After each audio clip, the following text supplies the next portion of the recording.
You're listening to the Sweet Life Entrepreneur Podcast. Simplified strategies to grow your service business and launch a life you love faster. With business mentor and entrepreneur activator, April Beach. Start a new one here for my sweet producer, Brittany, who always has to listen to all the shit about the background stuff that I talk about the first time. Okay. All right, you guys, welcome back to another episode of the Sweet Life Business Podcast. I am here with Judy Fox, and let me tell you a little bit of a background story of how Judy got here. First of all, you guys, I've been on LinkedIn forever. As long as I think that you can have been on LinkedIn, but I've never really figured out how to use it, how to leverage it for my business. And I knew that there was some strategy that I was missing. We know video is king. We actually have done LinkedIn shows 2 years ago, but it still didn't connect in my own brain. And regardless of what my team says, until something connects in my own mind, it's just, honestly, it's just not going to happen. And so I'm sitting on like 120 LinkedIn invitations. And I knew there was some strategy that somebody out there knew in order to help me connect on a deeper level with the right people on LinkedIn. And so I went on a hunt. And I think it was in one of my Facebook communities I posted, or somebody else's community I posted out there. I said, I need a LinkedIn connection expert. I want them on my podcast. I need it for myself, selfishly and personally. And I know that all my clients need it, and millions of other business owners and professionals need it as well. So we are joined today by Judy Fox, and let me just read her bio and then I'm going to turn it over to her. She's super impressive. So we're both going to have a great time today, and we hope you guys do too. All right, Judy Fox hit 3 million views in 2018 on LinkedIn and has been featured in Inc.com as a top live video marketer and speaker at Vid Summit, Social Media Week, Video Marketing World, Broadcast Your Authority, Authentic Leadership Summit, and more. Plus, with over 18 years of experience in business development and sales, Judy Fox is a superpower at positioning clients online and is as an authority in their space, building highly engaged audiences and getting more inbound opportunities. Now, Judy, I want you to introduce yourself. And as you do it, instead of me reading this, because sometimes that's just weird. Yeah, it does. But you have something here called the LinkedIn Business Accelerator. Talk about that. And then we're going to dive into a ton of different LinkedIn strategies for those of you that are entrepreneurs and business owners here on the show. But first of all, what is this Business Accelerator? Because the fact that there is even a LinkedIn Business Accelerator tells me and many of our listeners that we are missing the boat somewhere on making more money by leveraging LinkedIn. Yes. Oh my gosh. So I can't even express how excited I am by the LinkedIn Business Accelerator, because people who implement this literally hit millions of views either in weeks to months. And they are being asked to get on radio shows, asked for podcasts. I have one client literally got shared by Ariana Huffington, who has 9 million followers on LinkedIn. So there are people on LinkedIn who are getting access and getting featured in Forbes. And I just had another client get featured in BBC News. So, I mean, I could go down the rabbit hole for LinkedIn Business Accelerator, but the point of it is it's a 90-day program. It's a container of leveraging what you really need to do and not all the things you need to do. What can you do in 5 days? And I will show you that it will grow your profile views by 2,000%. I've had some clients literally get 200,000% increases, because it is just, it's putting the gas pedal down on actually the things that work for what you do in person, how to show up online and do the same thing. And it's like a translator. Okay. First of all, we'll put all of the links to the show notes so you can find Judy and all of this information in the show notes for this week's episode, which is number 178. So a couple of things we're going to cover today. And I, like most people, have numerous questions about LinkedIn. One of the things that I love about LinkedIn is it's really powerful for companies like mine, which is strictly B2B. And we just had AJ on the show, and you know AJ, and AJ Yeah. jammed for a couple of episodes on paid reach through LinkedIn. And he has his own take on that because that's his areas of expertise. But first of all, what type of businesses do you think should be active on LinkedIn right now? Oh my gosh. So this goes back to I even put this in my profile. I do human to human marketing. So as I mentioned, I have 18 years experience, and I started my career as a chemical engineer. I then moved my way up the corporate ladder in a Fortune 500 company, was being groomed and trained for the C-suite. And throughout that entire process, and especially at some points in my career, being that business development, the seller, the doer role, throughout all these corporate experiences that I've had, and the biggest takeaway is I am a human gatekeeper. I'm still a human being who was the gatekeeper to sometimes millions and millions of dollars at these corporate offices, corporate contracts, proposals, requests for proposals. So all of these processes, I kept saying to myself, I'm being sold to, I'm selling other people, like it's this whole circle. And I kept asking myself, I'm just another human being that's in that gatekeeper position. So I come to a conclusion that if you are a human being and you are wanting to amplify the message that comes out beyond yourself. So say, for example, we are attracted to other human beings, and that's why we have these influencers that we hire and we pay good money for, and they advertise our brand. Well, can you imagine having your entire company filled with influential people who are leaders of your company?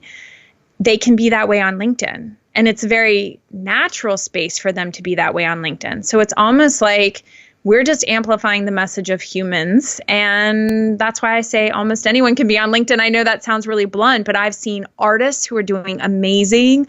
There's a woman named Casey who shows her artwork, and she's getting 100,000 views sometimes on her artwork. And she's selling out in minutes because she's visible. We know she exists, and we can grab onto her content. And we can only imagine how many people are online. Every single need that you have as a human is still a part of you when you go to work. Sometimes you're willing to pay even more because you want it done for you. You want that painting that she put out there because it looks amazing. Maybe it's great for your corporate office and you want to buy it. Maybe it's great for your background of your podcast or your video and you want to buy it. Do you see what I mean? Like the corporate and professional world, I feel like it's all merged now. I do. I love that example, and I love that case study. I actually have a good close friend of ours, Will Day. It's Will Day Art, who is on LinkedIn, and his paintings, I can't even venture to say what some of his paintings begin at, and he is on LinkedIn. He does really well. And I feel like I've seen that expansion, especially in the last 2 years, where being a mother and working from home forever, I'm seeing also things that I would never expect to see, but I think I personally pick up on it, just who I am as a human being, things about breastfeeding or things about self-care or things that aren't so much black and white. This is business. This is, things that don't appear to be, as you were saying, corporate black and white content. That there's. Well, I will challenge. The only reason I have to say something so quickly is because for how many years were we told what is considered corporate, but it's also considered corporate because they didn't necessarily have, as a male-dominated industry that I've been in the engineering world, those conversations wouldn't have existed anyways. So I am the leader that I want to be in the world, and the leader that I want to be allows conversations for both male and female things that we all face. And just because men aren't breastfeeding in the workplace, it doesn't delete that is still a professional conversation that needs to happen, because it's work related to talk about raising children. And it's not just a female thing. It's men and women raising children. And I challenge, I love Sarah Blakely's LinkedIn profile. If you go to her profile at the bottom of her about section, which is making it very clear that I memorize people's about sections, she actually says, my goal and mission in life is to balance the masculine and feminine energies, because that is a powerful mission and goal. And I I love following her. She was just on a LinkedIn Live on LinkedIn. She did it from her RV where she's on the road with her husband, and she is still running her company and doing all the things, but showing up as a parent, showing up as we're parents. And all parental conversations matter. Especially now in the last 3 months. And I'm actually looking forward to the way that business models are going to change, that it is much more holistically incorporating our role as parents as well as leaders and executives and business owners and everything else. So I love that. Okay. Yeah, you and I could jam on that all day. So now, here's my primary question. We talked about it a bit before we started recording. But the first strategy I would love for you to share is the answer to the question, what the heck do I do with all of these crazy amount of LinkedIn invitations? I know there's a strategy behind it. And for our listeners that just randomly, sure, I'll accept your invitation. It's just random, just click button, easy to accept. There is a deeper business relationship below that we need to mine. And I know that there is, but personally in my business, I do not have a strategy to do that. And that's why I hunted you down. And so I loved your strategy. And can you please teach us your strategy, your rule of thumb, and how you approach connections on LinkedIn so they immediately are the right connections for you? Yes. So first, I love that we're diving into the direct messages because I have spent most of my business with my direct messages, creating opportunity, creating business. That's where it's all going down in the DMs on LinkedIn. But it's not going to happen if we give our attention and spread ourselves too thin. We all understand that as business owners, we cannot be spread too thin, because when we spread ourselves too thin, we're not really serving anybody. So I love the idea of taking radical ownership. This is my direct message experience. You've come into my world. You are invited in, and I get to decide where I want the relationship to go, not you. So I really like that is clear in my head. I don't have to tell them that, but that's what I'm thinking. It's my mindset. And that way I get to look at your profile, accept you I accept pretty quickly. I would just say, accept, that one looks something's off. I go with gut instinct, and sometimes I reject or click ignore. I would say it's 80-20 rule. 80% of the time I'm accepting connection requests. 20% of the time I'm saying ignore because something just looks off. You kind of might know. Maybe they don't have a profile picture. Maybe they don't fill out their profile completely, and they have weird letters in their about section something. But I don't click into their profiles, just judge on quickly looking at their titles, looking at their profile picture and their name. With that, you can turn around. And if you want to take action on, like you said, they're on my turf. They could be somebody I could warm up. They wanted to connect with me. I could turn around and say, thank you so much for connecting. Glad, because I'm just acknowledging there's no message, there's no nothing. You're just starting from scratch. And we've heard over and over, and I was just listening to Shailene Johnson the other day, and she reminded me there's a million people reminding us, it's 20 to 30 touch points before somebody becomes a purchaser, especially if you have a higher ticket or high trust business. So why would we think that any conversation in the first message is going to convert? We have to have way more touch points. So what I do is I have a generic message that says, thanks for connecting. I love to get to know new connections in the comments on the platform. See you online. Feel free to follow my hashtag FoxRocks. Judy Fox. And by having my own personal hashtag, it creates a very easy, light pitch, clickable link that sends them to my most recent content. Love it. Bam. And that way they don't have to navigate through my profile. They don't have to navigate to where you find your most recent post, because every once in a while somebody will say, I can't find where your most recent content. It literally takes you to a news feed of Judy Fox. Of Judy Fox's hashtag.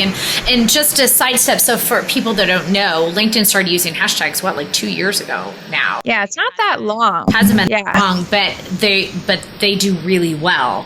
And so some of the hashtags that I follow on LinkedIn, they only have, a few things coming up in the feed. Whereas if you follow that same hashtag on Instagram, for example, you're buried in millions and millions of posts. LinkedIn isn't there yet. And I love that hashtags in general, but I also love that you have your own branded hashtag, which is so cool. And what a great way. Okay, so somebody sent you an invitation, you don't click on their profile.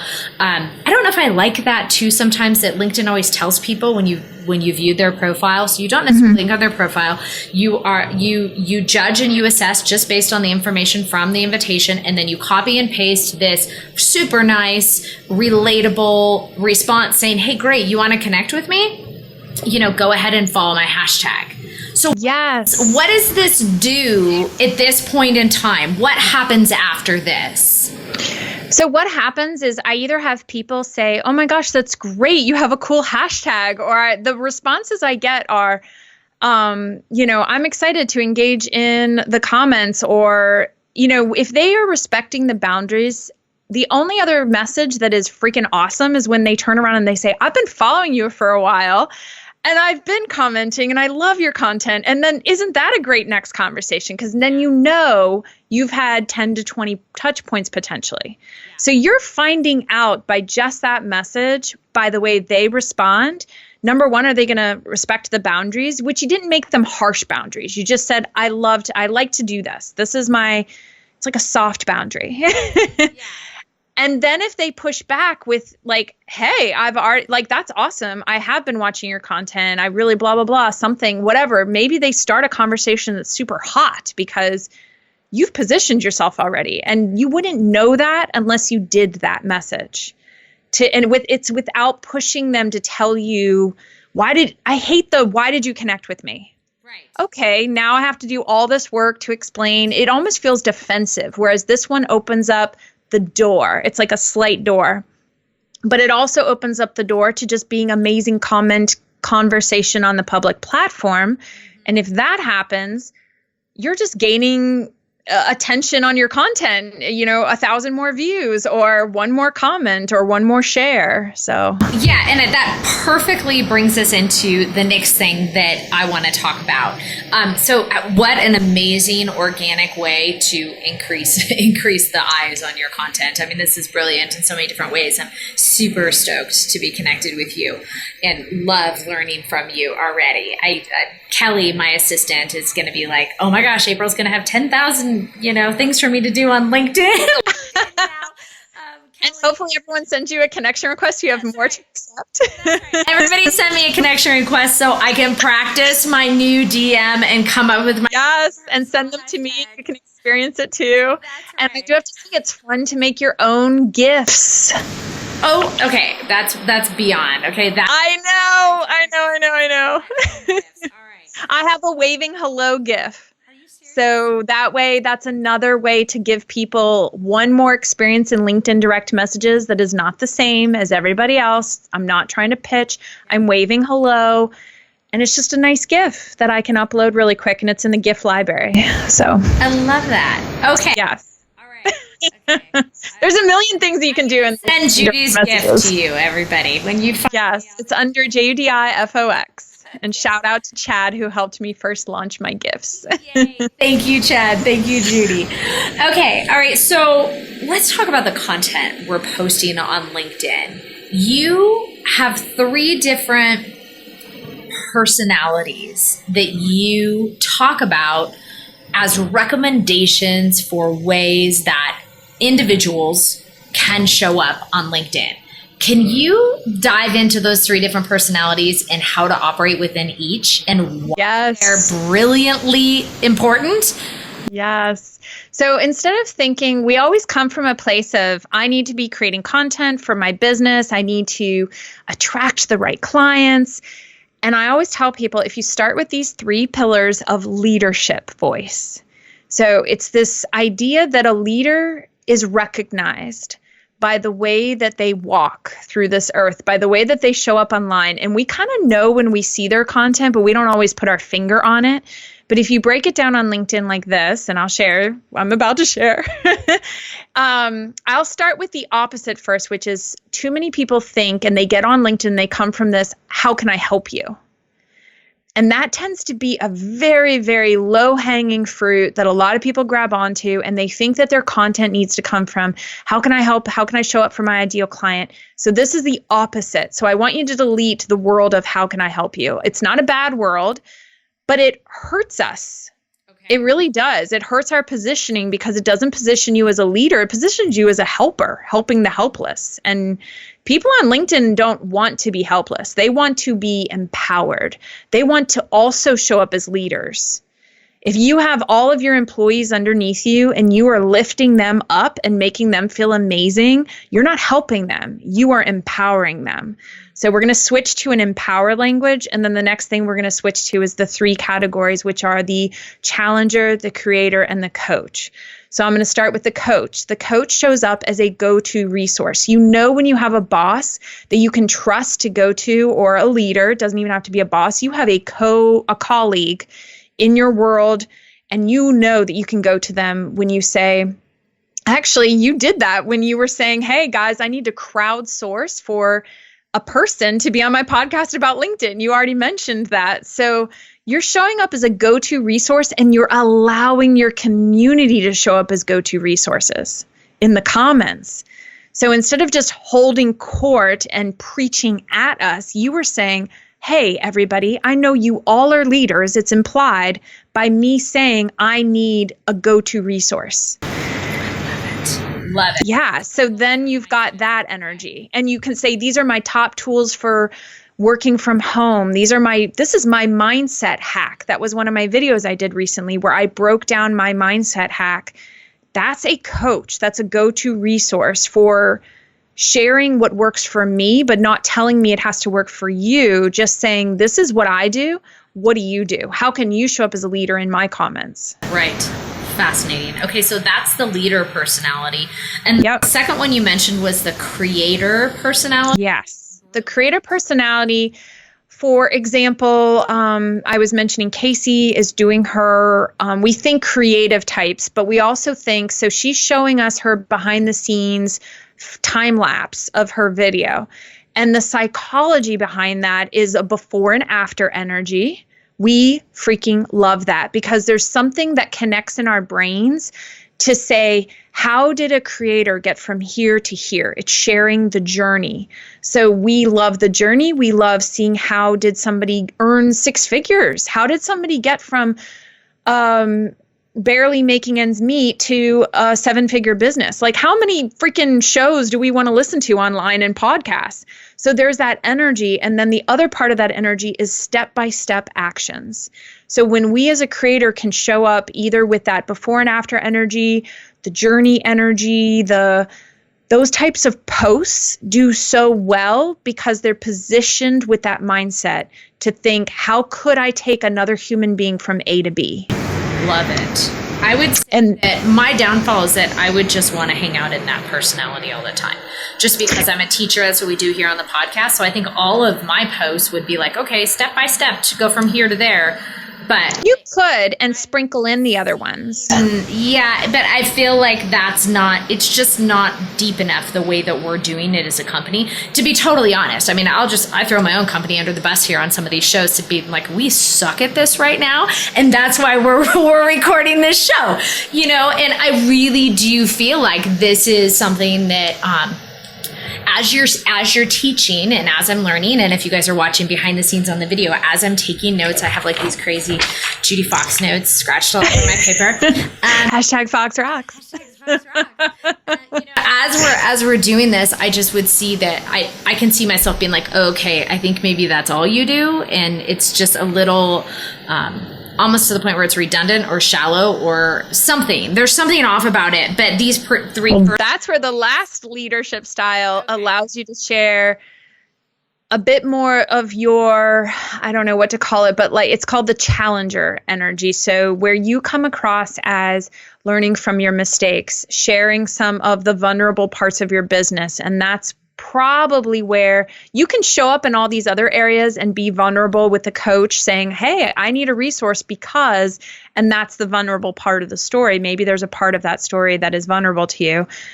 But the challenger energy really does have a curious energy. I'm curious why this failed. I'm curious why it took me 10 years to get where I am, like, and a figure outable energy, as Marie Forleo would say, it's the energy of wrestling with something and showing that part in that post. So the way challengers show up is the curious questions, it's figure outable, but you could have a figure outable energy together where you say, let's figure this out in the comments below. I need to determine how to start a podcast and I am struggling. There's a million platforms to start on, and it's a little bit of the go-to resource, but you're potentially opening up more of, I've made mistakes along the way. How can I reverse share so you can learn the lessons along with me? I love that. So that would be an example of that. Oh, and challenging yourself to the next level too.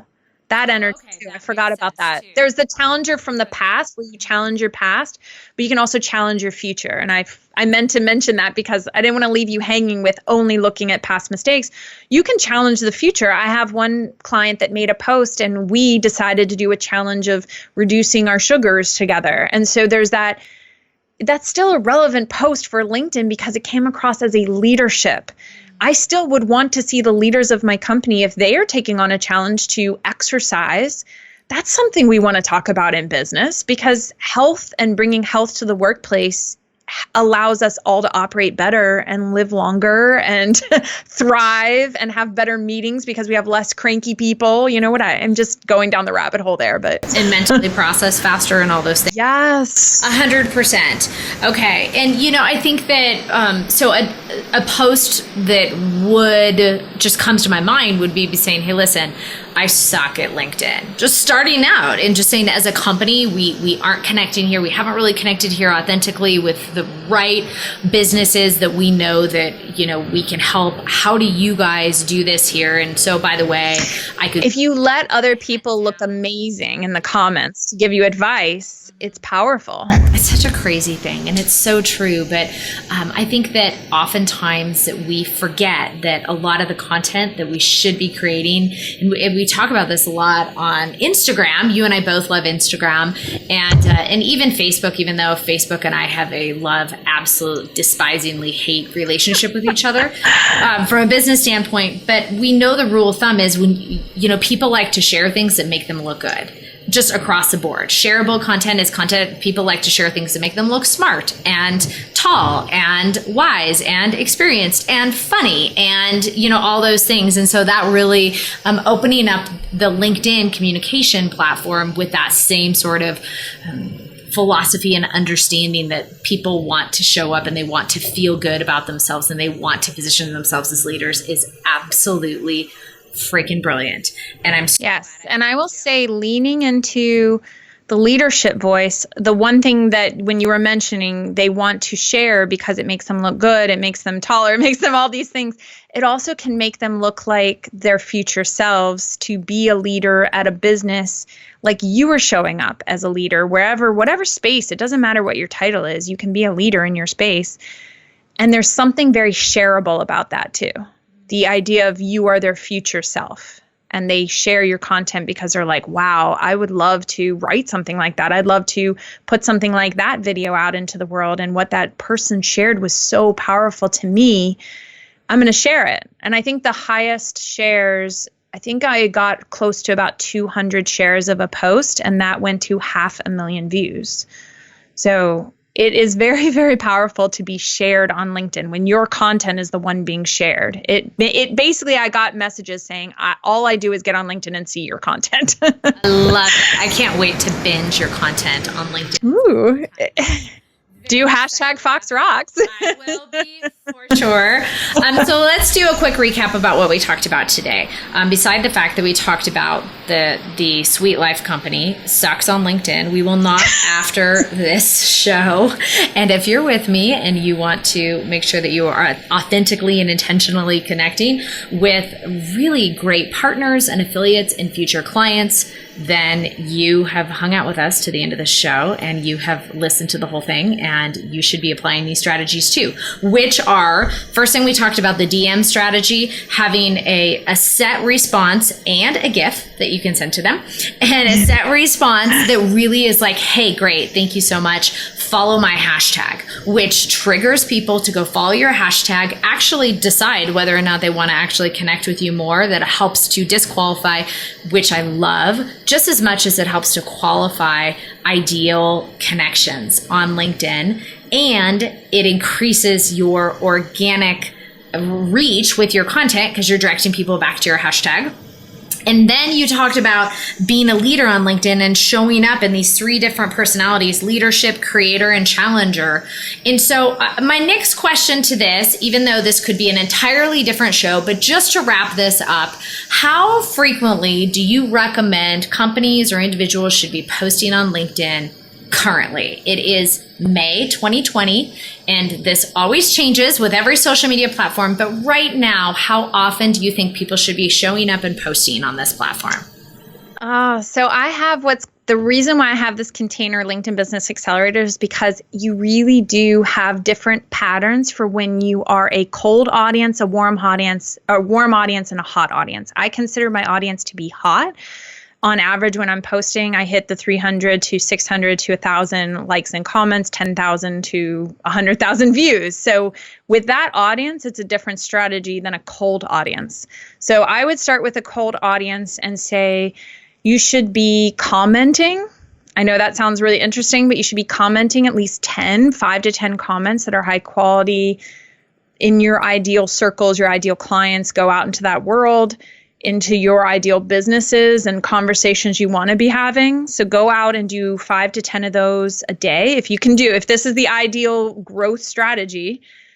And then you would post 2 to 3 times a week. I have some of my clients right at the 2 posts a week, and they're getting anywhere from 10 to 20,000 views a week.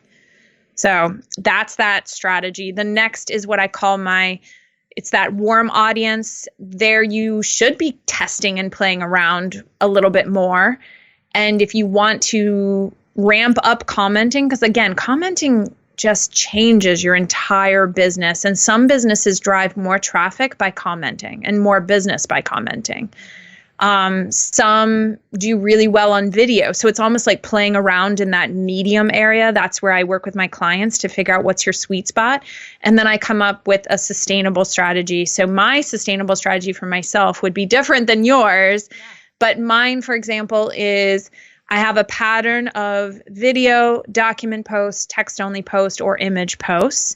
And then I do about 1 post a week because I'd rather have my audience trust that every time I post, it's high quality. And then I go out and I do a ton of comments because I end up getting more business from engaging with my ideal clients and commenting and showing interest in them. And then they end up showing more interest in me. So I end up having a lot of clients that have never liked and commented on any of my videos or content. I love that. So, and those connections then go back and happen in the DMs to close yes. and land. Yeah. I convert business to the direct messages, or I set up my Calendly link to live on my LinkedIn profile, which is another powerful way to position yourself.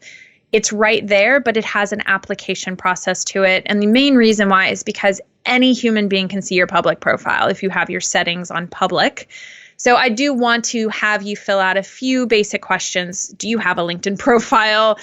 Or you do have a website you want to share with me? Because some people might be starting from scratch. I honor that. But I also just want you to have a gate because I can't have everybody book a spot on my calendar, else I would be on the phone calls all day long. Yeah, and obviously in any case with that too, just pre-screening appointments before they get to you. That's incredible. And it's pretty easy to set up with Calendly, and it's a very powerful part of that's why I call it LinkedIn Business Accelerator, because I literally want you to get business. I have some clients. I had one client I just did our second Zoom call, one-on-one Zoom call. And she said, I have been asked to be on a radio show now, 2 podcasts, a live stream, and I'm now being asked to give a keynote presentation at a company online meeting because now everything's online. And I was like, that's only after 2 weeks. And she's like, I know. I just blown away. Love that. Okay. So LinkedIn has come. I think my first LinkedIn training I ever took was an old Lewis Howes, even though Lewis Howes isn't Yes. young. It was like a Lewis Howes linked influence training 2012 or something like that. And which is basically, I remember the Lewis Howes days. it's like how to set up your profile. And I love a big Lewis Howes fan anyway. But that it's certainly come a long way. And I think as business owners, we're starving for a platform that we can trust, that we can engage in a very real way, where we can count on generating high quality leads. And there is just so much missing from understanding how to do this on LinkedIn. You don't have to, sort through all the noise on Facebook and even all the noise in other places like YouTube or, even Google Ads or SEO. And there's just so many different ways we can connect, like you were saying, on a human level. And now it's always been my preferred way to sell and connect with clients. But now in 2020, we are seeing so much that relationships sell. And it doesn't matter if you are a multi-million-dollar business or if you are hitting your first six figures, relationships sell. And I love your strategies you taught today. And I really appreciate your wisdom and your time with us today, Judy. You are so welcome. I appreciate yours.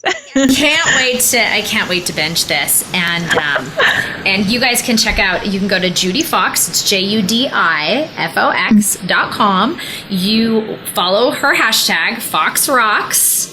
Yes, on LinkedIn.